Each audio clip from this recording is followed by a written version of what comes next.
Podcast Papo com Silvio Brasil pelo Lupa Notícias. Hoje nós vamos conversar com a Tenente Coronel, que foi promovida no mês de dezembro e comandante do 4º Batalhão de Polícia de Área de Fronteira, o 4º BPAF, com sede em Santa Rosa.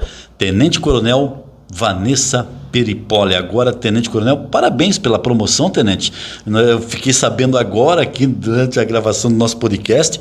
Parabéns e merecida promoção. Obrigada. Quando foi essa sua promoção? Quando saiu? A promoção saiu dia 30 de dezembro, no Diário Oficial. Mas vai fazer quase um mês já que a senhora é Tenente Coronel, então. Sim. Merecida realmente. Parabéns.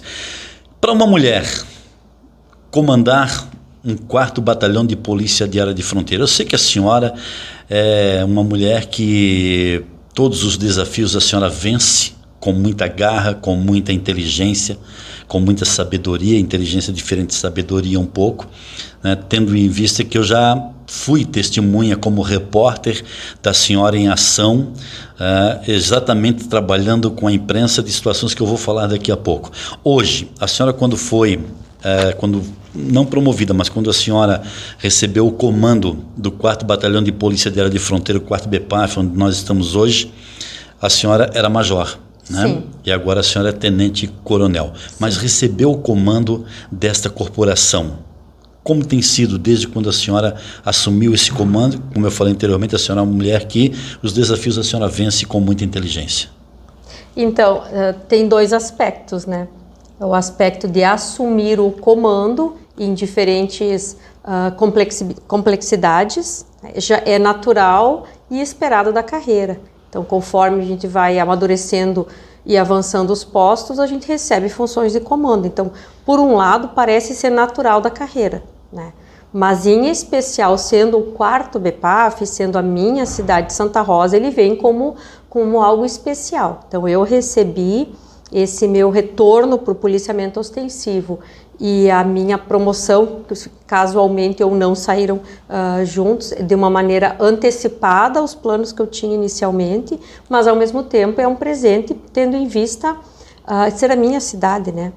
O batalhão que tanto tempo, natural daqui, e um batalhão que durante tanto tempo eu fui capitã, comandante de companhia, assessora de Estado-Maior, depois eu fui subcomandante, fui promovida a major, então eu vinha, né, conhecendo a área, enfim, o efetivo, os desafios da região, mas era uma incerteza, porque nós servimos a Brigada Militar do Estado, podemos ir para qualquer lugar. Então, quando meu nome foi cotado para promoção, nós apresentamos os documentos e tudo mais, a gente fica esperando primeiro ser promovida, né? Sim. E segundo, ser designada então para uma função condizente ao posto, né, que está almejando, mas podia ser em qualquer lugar do estado. Então, é natural assumir o comando, mas assumir o comando do 4º BPAF, para mim, nesse período, surgiu como um presente, né?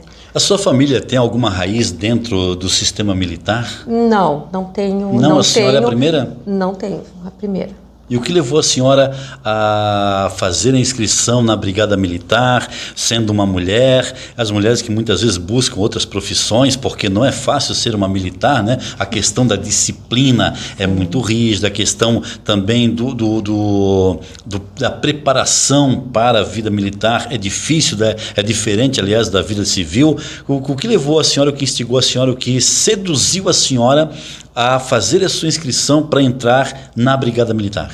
O concurso para a Brigada Militar surgiu como mais uma opção de concurso pós-faculdade de Direito. Então, com o bacharelado em Direito, abriu-se um leque de opções. Eu fui advogar e fazer alguns cursos em Porto Alegre. A senhora tem OAB? Sim. A senhora então não é bacharelada, a senhora é advogada. Sim, mas o bacharelado é aquilo que se conclui a faculdade. Então, um requisito para ser oficial da Brigada hoje não é ter concluído a faculdade de Direito, ou seja, ter sido graduado bacharel em Direito. E nesse ponto, então, vários concursos surgiram, né? E o de oficial da Brigada foi uma novidade, assim, agora precisa faculdade de Direito para a Brigada Militar. E aí eu fui olhar o edital foi lançado, na época não tinha internet como agora, eu me lembro que foi via Correios, nós comprávamos o caderno e devido à admiração que eu já tinha pela farda em si, pelo que representa a senhora tinha uma certa farda, sedução pela farda?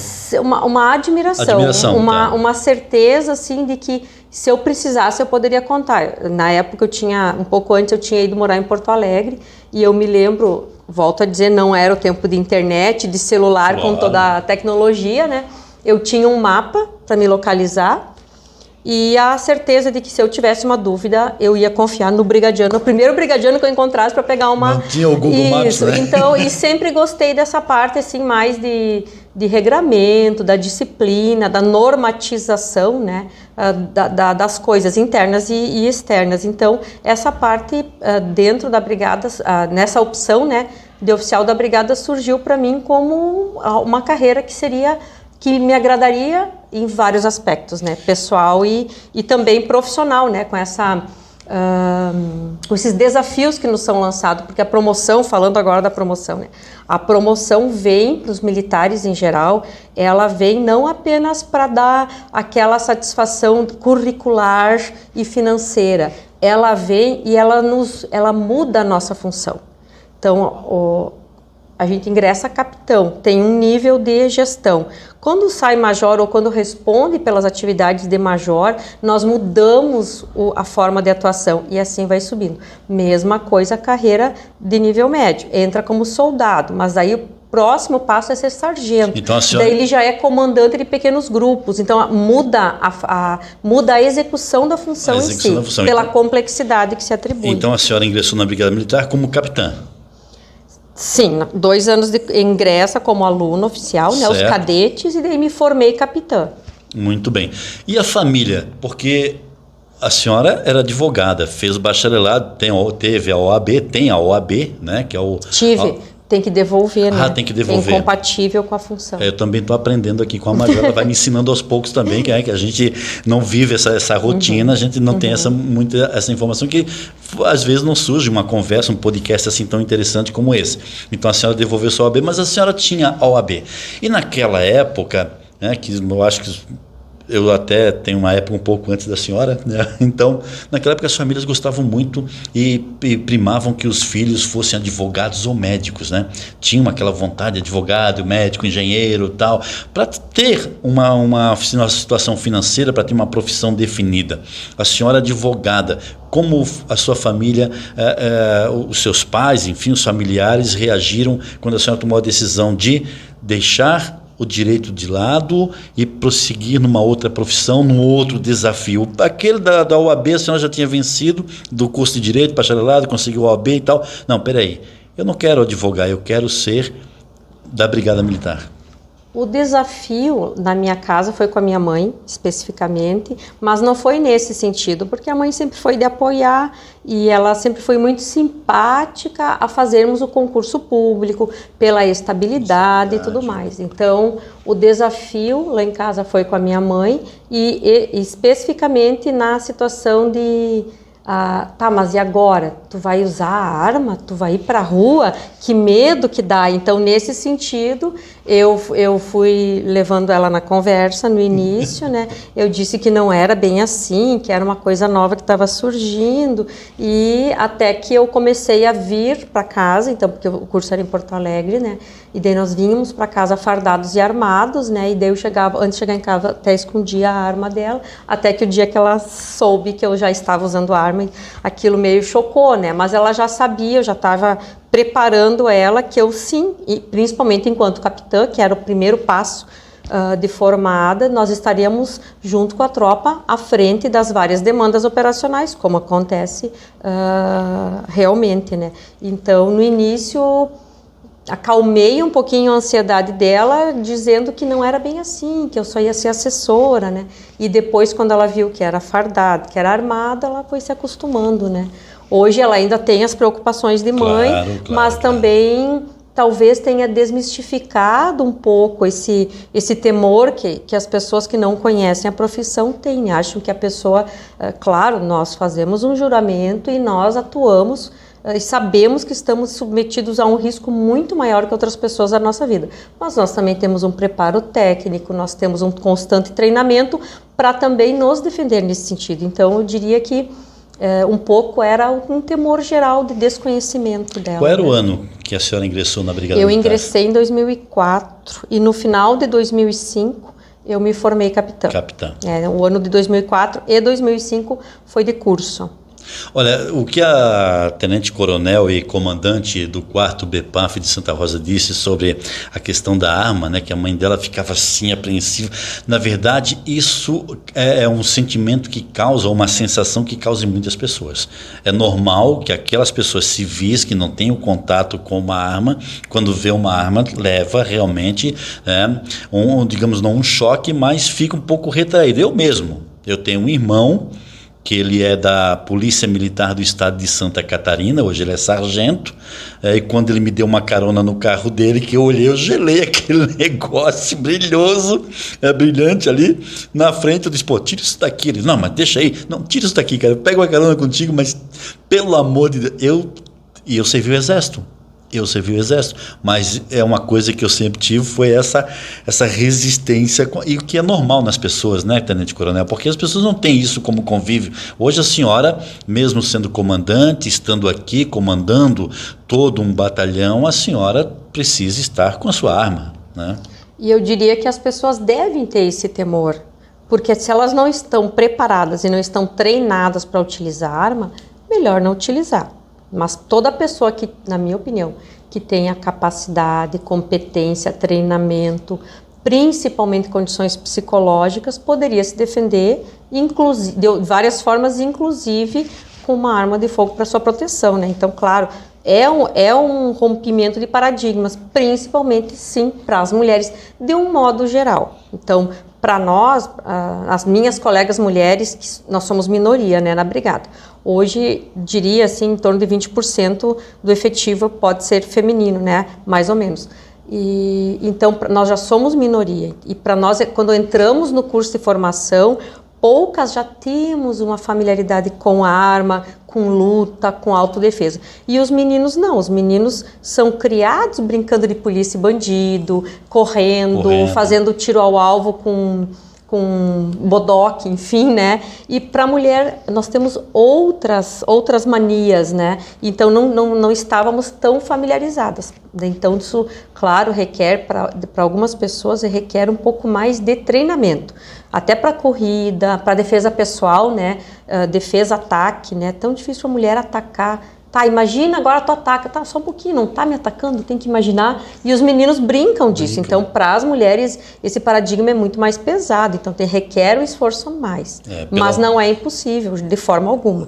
Inclusive, essa parte de talvez nós não termos fisiologicamente a mesma força, o mesmo ímpeto de resposta que o masculino, pelas condições, né, fisiológicas, se compensa através de um bom treinamento, de uma boa técnica.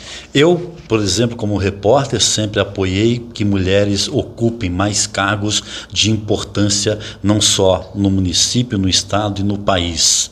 Eu acho que mulher, ela tem mais do que o homem, né? Porque eu sou homem, ela tem mais controle emocional, muitas vezes, para decidir uma situação. Eu sou a favor muito de que as mulheres ocupem mais espaços cada dia nos trabalhos importantes de comando ou não da sociedade. Eu gostaria de ver, por exemplo, muito mais mulheres na política. Né? É um desafio que nós temos. É um desafio. Mas eu gostaria de ver muito mais mulheres disputando uma Câmara de Vereadores, disputando uma Assembleia Legislativa, disputando uma Câmara de Deputados, disputando o Senado, a Presidência da República.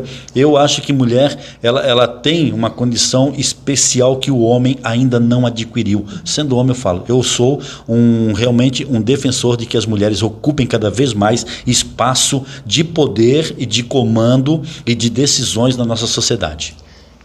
Por um lado, eu gosto de pensar que as pessoas têm as suas qualidades e defeitos independente do gênero que elas nascem ou da sua opção, né? Porque hoje podemos nascer com determinadas características e optar outras. E eu acho que a legislação e os costumes têm naturalizado isso, eu acho muito tranquilo. Então, a pessoa ela vai ter características e talvez ela tenha outros defeitos e não esses, né? Ou não digo defeitos, outros desafios, né?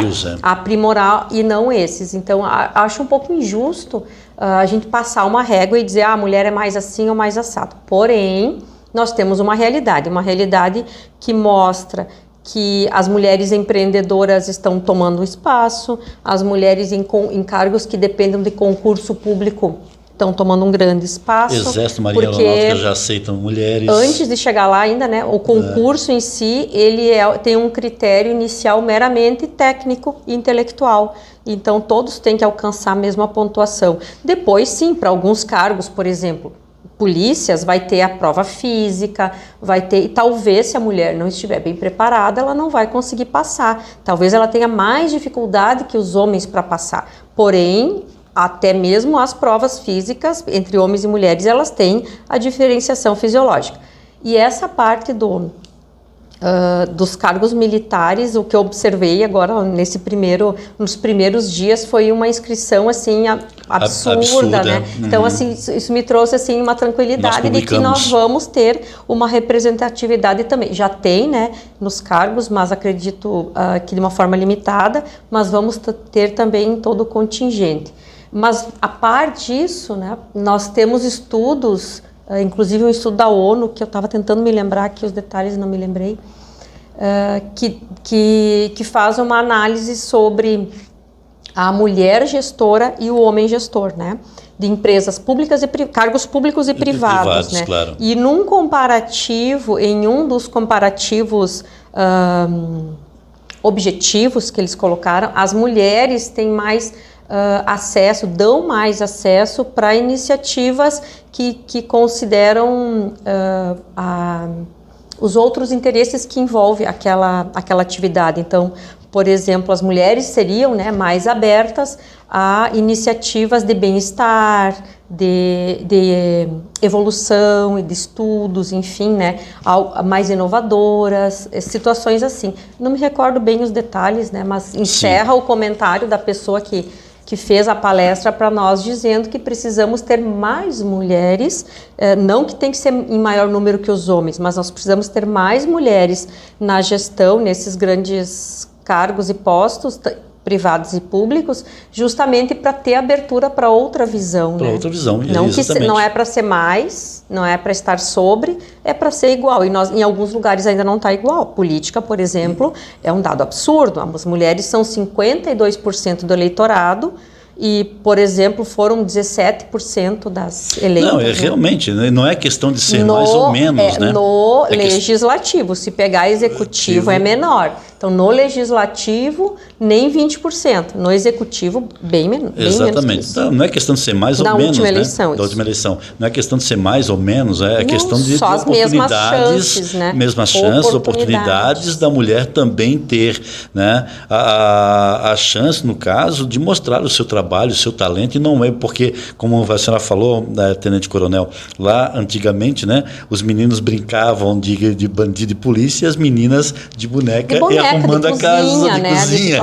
Mudou completamente a situação. Ainda bem que mudou. Hoje nós não podemos nem impor esses estereótipos para os nossos filhos. Nós temos que deixá-los ser livres das suas escolhas. Então, naturalizar que o menino possa também brincar de ser pai, afinal, um dia ele vai ser pai, né? E a menina que ela possa também brincar de carrinho, porque um dia ela vai ser motorista. Então, e como é difícil nós vermos isso. Eu vi uma mulher dirigindo um caminhão outro dia, mas um caminhão truque. Ônibus, caminhão, truque. Olha, avião, nós temos mulheres pilotos. Na brigada nós temos mulheres pilotos. É maravilhoso. Quando eu vi aquela mulher dirigindo aquele caminhão... Desculpa, uma capitã e uma major, que ela saiu promovida agora, major também. Pois é. Não, mas quando eu vi aquela mulher dirigindo um caminhão truque, carregado com um monte de pedra, e ela ali... sabe, mas ela não precisa fazer força. Não, pois é, mas ela o caminhão tem que dominar. Caminhão, mas ela não precisa fazer força, né? Porque tem uma tecnologia. Se ela tivesse que fazer força, talvez ela teria que fazer mais treinamento, mas ela não perdeu nem a feminilidade dela. Exato, é que antes se via como não capacitação para isso, né? Não tinha. Antes, causava medo, causava temor. Né? Por isso que a Tenente Coronel, agora Tenente Coronel Vanessa Peripola, é a comandante do 4º Batalhão de Polícia de Área de Fronteira. E como Como foi, comandante? Aqui no 4º Batalhão, a senhora recebeu o comando, né? O Valteir Dornelles era o comandante, foi para a brigada remunerada e a senhora assumiu o comando. Como foi aqui dentro do batalhão? Os homens, agora que eu vejo muitos homens aqui, vejo poucas mulheres, né? Eu vejo... Somos eu venho apenas aqui, 20%. Pois é, quando eu venho aqui então eu vejo bastante homem e poucas mulheres. Mais fácil ver homens do que mulheres. E agora os homens têm que se reportar a uma comandante, né? Eu acho que para eles é natural. Eu acho que é mais natural para a tropa, diria-se para os meus subordinados agora, né? Eu acho que é mais natural para eles do que talvez para os meus pares e superiores, né? Porque são pessoas, né, que têm mais tempo, enfim, que estão vendo a transformação acontecer ao lado, né? E a tropa, normalmente mais jovem, né? Ela já vê a mulher em outros postos. Nós temos mulheres em todos os postos de cargos públicos aqui em Santa Rosa. Temos juízas, promotoras, temos delegada, né? Então nós temos em outros lugares. Faltava talvez na instituição militar, né? Que não falta mais, agora tem a senhora. Tem isso, né? Somos poucas, mas já somos representativas. E já tivemos, né, algumas mulheres, porque o meu concurso foi o primeiro que abriu a permissão de inscrição sem cota de mulher, sem cota feminina. Anteriormente tivemos, no início da década de 90, na virada da década de 80 para 90, nós tivemos a formação do contingente feminino na brigada e tivemos o ingresso de turmas exclusivamente femininas, com formação complementar, mas dentro da mesma técnica de tiro, ordem unida, tudo que precisava, mas elas vinham com faculdade já, um concurso separado para elas, para que tivesse líderes femininas para aquele contingente de soldados e sargentos mulheres que estavam entrando. Então isso nós tivemos, só que essas mulheres elas já foram para a reserva, né? Nós tivemos a Coronel Ana, comandou Santo Ângelo aqui perto. Nós tivemos a Coronel Cristine, que teve na cúpula da brigada, a primeira mulher que teve na cúpula, foi o que nós chamamos 03, né? Então, depois do comandante, do subcomandante, era ela, né? Ela era toda a organização interna da brigada era com ela. Nós já tivemos a Tenente Coronel Nádia, que foi a primeira mulher que comandou um batalhão operacional. Que foi lá foi primeiro aqui na região do Vale do Taquari, depois lá em Porto Alegre. Então a gente já tem esses ícones, entre outras, né? Entre outras mulheres que chegaram até os postos mais altos da corporação daquela formação. Mas a minha turma reinicia esse processo misturada com os meninos, né? Então somos em menor número, mas já nos fazemos presentes. Agora foi um ato de coragem realmente da senhora, né? De determinação, porque o que eu vou contar para a senhora, falar para a senhora agora, eu relembro um pouco lá atrás, quando eu tinha 19, 20 anos de idade, recém saindo do exército, buscar uma profissão. A gente tinha que buscar uma profissão, não era fácil, não tinha muitas oportunidades lá. Eu nasci em 69, né? Então, quando eu servi o exército lá com 18 anos, logo depois a gente pensava, o que eu vou fazer depois? Né? Vou sair, vou fazer depois o quê? A polícia militar era uma saída. Prestar, naquela época não era concurso. Uma das poucas opções da época, da época. Porque os concursos eram regionalizados, sabia que ia ficar trabalhando na região, uma certeza de uma remuneração, num momento, talvez, assim, bastante indeciso de toda a sociedade, né? Que hoje é concurso, naquela época não era concurso, tu ia lá no setor da polícia militar, fazia uma inscrição, fazia uma prova, né? Fazia um psicotécnico, que era muito difícil, fazia psicotécnico, enfim. Havia também depois uma investigação da própria polícia com relação àquela pessoa que estava tentando se habilitar a ser policial. Eu lembro muito bem. Hoje a atividade policial militar, ela está tão complexa que para ingressar na brigada, o meu filho que disse um dia, mas acho que eu vou fazer concurso para ser soldado da brigada. Digo, então tu vai estudar, que não vai ser fácil. Então o que nós temos hoje? Nós temos os últimos concursos, eles chamaram candidatos de todo o Brasil. Inclusive no polo aqui, foi formado, tinha umas pessoas de outros estados, enfim, com família, que estava trazendo família e tudo mais.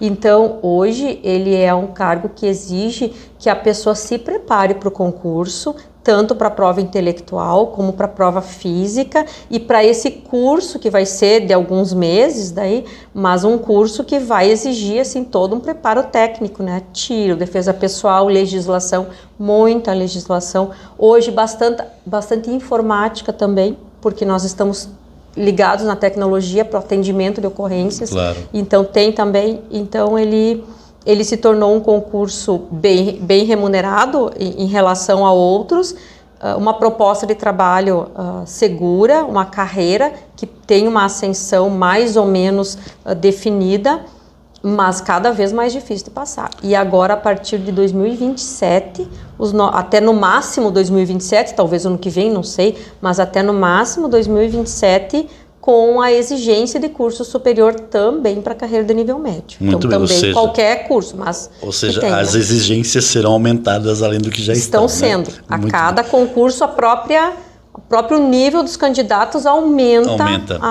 A média, digamos assim, dos candidatos. Seguindo o meu raciocínio anterior, a Vanessa Peripoli, advogada, com a OAB na mão, e tomando a decisão de se inscrever para a Brigada Militar, mudando completamente, de uma forma, posso dizer assim, radicalmente de profissão, né?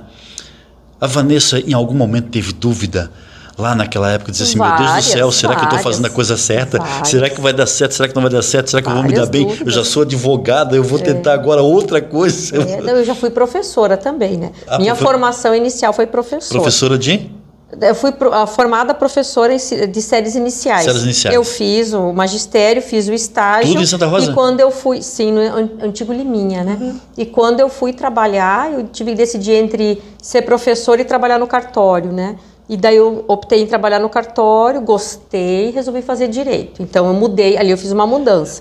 O cartório incentivou a senhora a pensar no direito. Sim. De professora, o que você estava fazendo no cartório? Várias funções, várias, de tudo um pouco. Trabalhei 6 anos lá, então deu tempo de aprender de tudo um pouco. Então esse foi um caminho que me levou para o direito, né? Depois eu sempre pensei em concurso, né? Embora eu tenha, como passei na OAB, né, tive o desafio de passar na OAB, né, foi tranquilo, eu tirei a OAB e fui trabalhar em Porto Alegre para estudar. É muito difícil mesmo o teste da OAB, como dizem? Cada vez pior. No meu tempo não era tão difícil assim, porque estava reiniciando, já teve, né?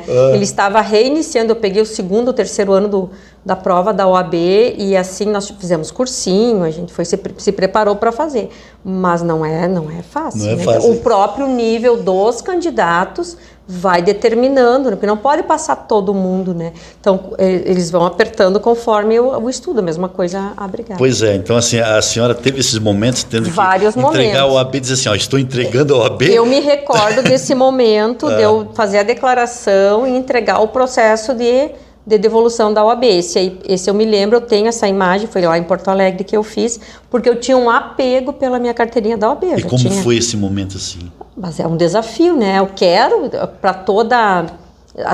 São as fases que a gente tem na vida, né? Mas para toda opção, para toda escolha, com certeza vai ter uma ou mais renúncias, né?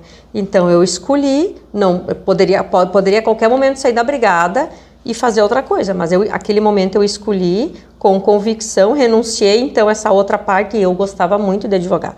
Eu trabalhei um tempo em Porto Alegre com ações que me desafiaram bastante, me colocaram numa projeção profissional bem interessante, mas não me via fazendo aquilo ali daqui 20 anos. Não me via. Não me via. Não, a senhora não se via como advogada. Naquele momento eu não me via naquela situação daqui 20 anos. Mas já se imaginava como uma militar? Depois que eu me inscrevi no concurso, sim. Daí comecei a observar, enfim, né? E aí, conforme eu fui passando nas fases do concurso, ele foi um concurso bastante demorado, bastante travado. Foi o primeiro concurso feito dessa forma. Então, tudo era novidade. Demorou para nos chamar, nós ficamos quase um ano esperando a tal da homologação e aquela incerteza. E eu imagino aquela sua angústia, né? Isso nos dava mais vontade, nós conversávamos, isso nos dava mais vontade ainda. Depois que ingressa, daí algumas pessoas, a minha turma ingressaram 26 pessoas, 25 mais uma que tinha uma liminar e 9 desistiram na primeira, segunda semana. Não é para mim, não quero isso. Por quê? Porque tinha uma rotina física puxada, né? No início a gente faz muita ordem unida, caminha muito, faz muitas atividades físicas, então até para ver a resistência, né? Tem que ter uma certa resistência, né? E daí isso foi puxado para algumas pessoas que acabaram pedindo para ir embora, como pede para sair, né? Bem estilo tropa de elite, tropa né? de elite, pede para sair. Não aguenta sair. Mas depois, aí, enquanto aluna, tranquilo, porque daí o desafio era sempre né? Então, em algum outro momento, talvez, tá muito puxado, tá muito corrido, será que vai ser assim mesmo, né? Então, claro que tem dúvidas, né? Mas aí tem sempre uma perspectiva, né? Não, mas o ano que vem eu me formo e eu vou ser capitã e eu vou poder exercer aquilo que eu estou ensaiando. E assim foi indo, né? Olha, nós estamos aqui conversando no podcast Papo com Silvio Brasil, com agora a Tenente Coronel Vanessa Peripoli, comandante do 4º Batalhão de Polícia de Área de Fronteira, o 4º BPAF em Santa Rosa. Já estamos nos encaminhando para o final. E quando a senhora recebeu lá, né, como é que chama? O distintivo? Distintivo não. E qual deles? De capitã. Não, esse é um momento de extrema... Primeiro, quando a gente entra, logo que a gente entra e assume a função, a gente faz o juramento de servir a sociedade e o Estado pela própria... mesmo com o risco da própria vida. E depois, quando nós somos alçados ao primeiro posto, a gente faz o juramento do primeiro posto, né? Então, são momentos bem marcantes. Sim, mas quando a senhora viu... Tem um cerimonial bacana e tudo tem um significado. Então, a gente recebe um espadim durante o curso, que é uma arma que não tem uma projeção, mas nós usamos ela durante os 2 anos, depois a gente troca o espadinho e recebe a espada. Tudo tem um significado, talvez para algumas pessoas não, mas nós estudamos o porquê. E mantemos essa tradição, né? Certo, o que eu me refiro na minha falta de informação, mesmo sendo repórter da questão militar, o que é normal, porque eu não vivi, né, não vivi um curso militar, né? Tudo que eu fiz foi no civil, né? Somente no Exército lá, mas eu me refiro assim, quando a senhora Vanessa Peripoli, que era advogada, que abriu mão da advocacia para entrar na Brigada Militar, chegou em casa, imaginando uma cena fardada, cara, eu sou capitã da Brigada Militar. Essa parte assim desse rito de passagem, né? Isso tudo teve participação, foi mais paulatino assim, e teve a participação da família, né? Então a gente vai, né, consolidando, a gente espera, acho que a primeira coisa, nossa, que legal, que pompa e circunstância, e agora espera para onde o comandante vai me designar. Eu pedi um local e ganhei o local, que era o 9º Batalhão em Porto Alegre. Então, eu acho que o que me fez recordar agora, claro, toda a participação da família nesse momento do rito de passagem, esse simbolismo todo, mas a expectativa de para onde que eu vou poder, onde que o comando vai me designar para eu finalmente poder exercer isso que eu treinei por 2 anos. Aí todos nós conseguimos ir, nós éramos uma turma pequena, fomos para os lugares que nós queríamos, lá na capital, que era a nossa opção. E aí, trabalhar, entrar na viatura, fiscalizar, organizar a minha companhia. Daí, um tempo eu fiquei numa sessão também, nós tínhamos 2 funções, organizar e mostrar serviço, né? Mostrar o trabalho daquilo que eu estava sendo treinado. Vamos lá, não é machismo que eu vou falar agora, o exemplo que eu vou dar, não é machismo, mas alguma vez a senhora já como capitã, fazendo ronda, indo na viatura, alguma vez passou por uma situação de repente ter, né, um colega junto ali masculino e dizer, Vanessa, fica aí porque isso aqui é muito perigoso para você, mulher? Não, nesse sentido não. Nós temos assim, porque nós temos assim, essa figura do oficial também, ele tem assim uma certa proteção. Tanto homem como mulher, né?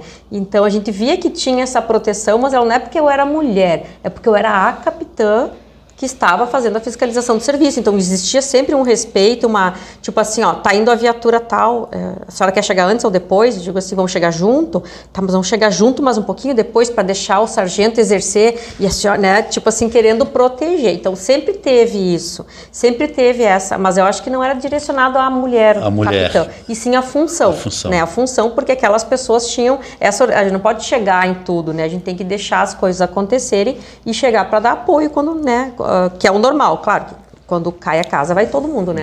Então sempre teve isso, né?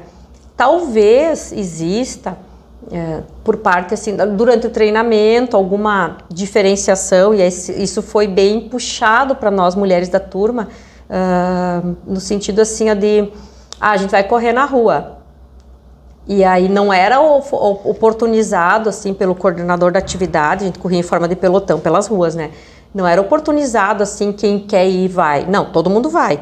E aí o capitão que nos coordenava ia firme. Mas pelos colegas, né, tipo assim, mas será que elas vão aguentar? Então isso fazia com que a gente combinasse e se desse entre nós um pouco mais de gás. Aí tinha que subir barranco, aí tinha que subir morro, aquele morro da polícia, sobe o morro com arma, com tudo, ordem unida. Daí nos deram no determinado ano, nós íamos desfilar no 20 de setembro e tinha que ser com o antigo fuzil, né?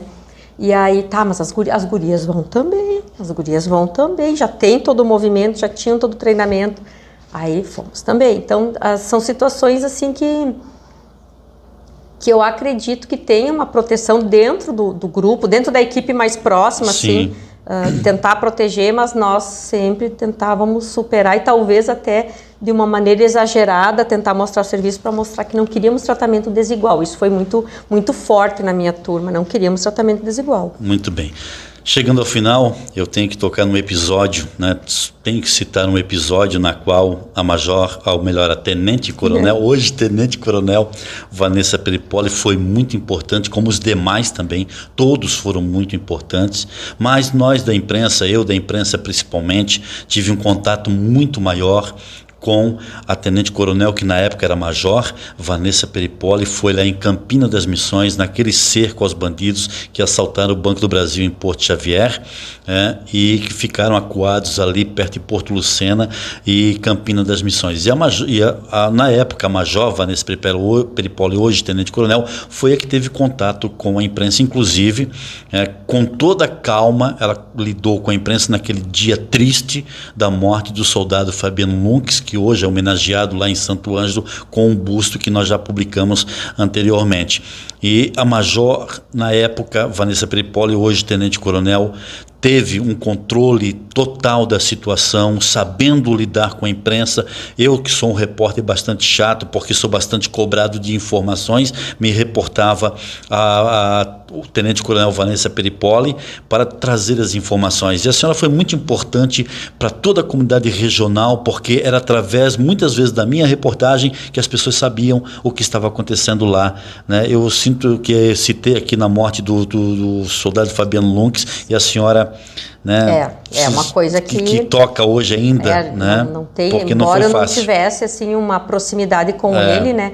O fato desse acontecimento é uma coisa que vai ser sempre. Lembrada, enfim, né, e lamentada por todos nós, assim como nós temos tantos outros no estado, né, que padecem ou em ação ou mesmo em acidentes, enfim, né? Então isso nos marca bastante. Mas o que aconteceu lá é o que a gente treina, né, em vários, como eu vou dizer, em vários cenários, né? E aquele foi um cenário assim que nos trouxe a angústia do colega ter falecido, a angústia de nós sabermos que as pessoas estavam muito bem armadas e essa geografia, né, aberta. Então, assim, nesse comando de incidentes que foi instalado, né? Esse comando, então ele tinha as várias funções, tinha a pessoa que cuidava da logística, que cuidava de tudo, e eu fiquei com a parte da comunicação. Só que hoje já está um pouco melhor o sinal. Na época era muito ruim o sinal. Nós ficávamos com vários minutos sem saber o que estava acontecendo. E as pessoas, né, nessa fake news, né, que já era moda na época, acabavam lançando informações desencontradas e até para nos confundir. Nós não sabíamos mais quem era aliado da polícia e quem por um acaso poderia estar escondendo, né, algum deles, porque tinha toda essa permeabilidade lá, né, no local, eles conheciam algumas pessoas de lá. Então foi um desafio porque nós tínhamos a certeza que o comando operacional não ia deixar de nos dar informação em primeira mão. Então nós tínhamos o posto de escuta com o rádio da brigada, e mesmo que lá não pegasse em todos os lugares, a pessoa subia até um local que pegava para nos atualizar. Então quando chegava a informação, morreu, havia umas fotos lá de São Paulo, né, morreu, enfim, mataram, e de umas fotos assim de umas pessoas e um local que não tinha nada a ver com a nossa vegetação. E daí nós dizíamos, não, quando tiver alguma coisa, primeiro a saber vai ser o comando da brigada, e para isso eles precisavam se comunicar através de nós. Então essa certeza, essa boa coordenação que teve é que deixou tudo tranquilo, né? Mas realmente, o maior desafio que nós tivemos lá foi enfrentar essa ansiedade que as pessoas têm, e até hoje têm, né, de ficar compartilhando as informações sem verificar antes se é verdade, se está atualizada. E o repórter lá toda hora, né? Major, qual é a informação? Aconteceu alguma coisa? Isso procede, isso não procede? Nós duvidávamos até, né? Porque assim, recebia com uma certeza tão grande de que foi a pessoa ali que passou aquela informação, a foto dos mortos, enfim, ela era uma pessoa conhecida, só que ela também estava enganada. Então ela passava e 10 pessoas iam pedir, eu digo, não, quando tiver, nós vamos informar. E eu só informava, só fazia vídeos levando as informações quando a major, que hoje é tenente-coronel, repassava para a gente as informações. Eu conversava muito com a senhora. E tudo que a gente faz é sempre com a concordância do comando superior, né? Então, quando eu não conseguia falar com o comando operacional, porque o local onde eles estavam era de difícil comunicação, eu falava com a base lá e pedia, tem novidade? Não tem. Tem alguma orientação para dar? Não, não tem. Daí nós começamos até a passar os alertas, porque quando nós conseguimos identificar a rota possível dos que fugiram e a identificação física, nós começamos a passar alertas para a comunidade, porque essas pessoas estavam armadas circulando. Né? Então, foi um desafio, foi bastante interessante. E um trabalho muito bem feito pela senhora, né, que ficou pela com a equipe toda, mas muito obrigada. Sim, pela equipe, mas eu estou falando, sim. Né, porque naquela época o comandante era o tenente-coronel Valteir Dornelles, ele era comandante do 4º BPAF. O comando regional também estava presente. Nós tivemos o comando da brigada presente lá em Campinas, né? Então foi bastante Exatamente, forte, eu vim aqui entrevistar aqui no 4º BPAF o tenente-coronel Valteir Dornelles, ele com o coturno cheio de barro, chegando de lá e falando com a imprensa, justamente para dar essas informações. E a senhora lá, né, com toda a paciência, diante de toda aquela situação. E a vontade de ir para o cenário operacional e não poder ir, porque se eu fosse para o operacional, eu ia ficar sem comunicação também. Então eu ia deixar de dar a informação que às vezes eu recebia via rádio, tal e tal e tal, relatório assim. Daí eu tinha que fazer, porque não tinha computador. Depois as coisas melhoraram. Mas no início foi muito importante. Então a vontade que eu tinha era ir lá para o front.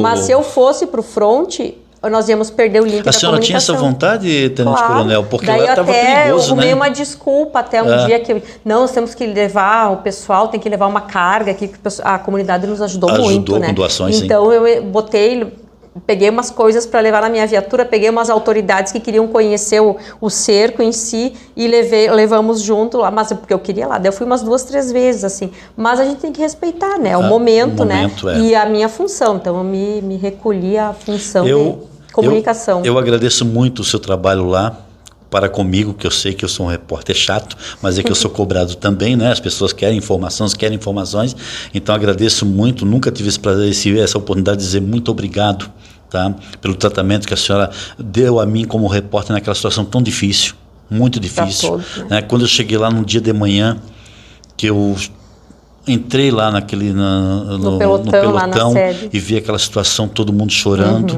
né? Eu tive como repórter a sensibilidade de dizer, não, eu tenho que me afastar. Não posso agora querer informação porque eu já sabia o que tinha acontecido. Eu não posso agora querer informação, mas depois, mais tarde, foi a Major Vanessa, que hoje é tenente-coronel, me atendeu e explicou toda a situação. Então, muito obrigado mesmo, nunca tinha dito isso à senhora. E esse podcast é dedicado a todas as mulheres que desejam um dia ter algum desafio maior na vida, que pensam algum dia ser uma brigadiana, eu vou dizer assim, né? Que pensam em vestir uma farda ou vestir de repente uma outra roupa representando um status de decisão, de poder. Esse podcast tem isso. Por isso que eu pedi para conversar com a senhora nesse podcast, que a senhora está representando aqui a todas as mulheres que tomam decisões difíceis nesse nosso país, nesse nosso estado, nesse nosso município. Como eu falei, eu sou um apoiador de mulheres cada vez mais em cargos de alto poder, né, de autodecisão. Então, muito obrigado. Eu deixo agora o espaço todo livre para a senhora, Tenente-Coronel Vanessa Peripoli, tão importante no meu trabalho como repórter, que foi lá naquela época, e tão importante para a sua família, para a sua vida e para a Brigada Militar. Só tenho a agradecer, então eu vou aproveitar esse espaço e vou agradecer. Então, seria normal eu agradecer a minha família, as minhas amigas que me apoiaram, né, amigos e amigas, né, mas uma coisa que foi bem marcante desde a passagem, desde a minha designação para cá, daí teve a passagem de comando e agora coroada pela minha promoção, é o apoio que eu recebi de pessoas que não são próximas a mim, em especial mulheres. Como que se sentissem também como se fosse uma conquista, né? Então, primeiro um agradecimento e para aquelas que vão tentar alguma coisa, que estão tentando, seja onde for, que acreditem em si, treinem, se preparem, se desafiem e honrem o desejo que elas têm, que elas vão chegar lá. Eu sou civil, mas muito obrigado. Obrigada. Podcast Papo com Civil Brasil, hoje com a Tenente Coronel Vanessa Peripoli. Até uma próxima oportunidade.